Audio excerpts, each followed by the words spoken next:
السلام علیکم زما قدرمندو پښتنو ورونو خویندو په سوشل میډیا د څو ورځو نه د پښتون بنیرې په نوم د اسلام او د پیغمبر علیه السلام پاک ذات خلاف یو غیر انساني او ډیر غلیظ ترین او غیر اخلاقی پوسټونه کیږي. دا ملعون نه بنیرې نه پښتون نه مسلمان او نه انسان دی. دا خپل یو واهیات او وحشانه سوچ ښکاره کی. د دې مقصد صرف په معاشره کې انتشار او هوګان پھیلاول دي. زه د پی ټی ای او د نورو متعلقه ادارو نه دغه آی ډي تفصیلات معلومولو او خلاف سخت کارروایي کولو اپیل کوم.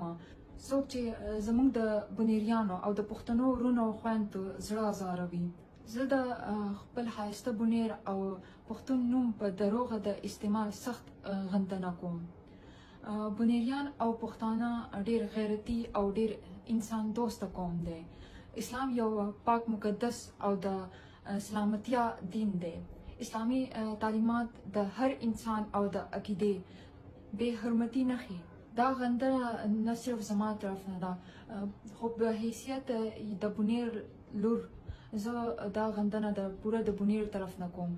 ټول پښتنو ته کوم، د ټولو پښتنو طرف نه کوم. د هر یوې طبقې د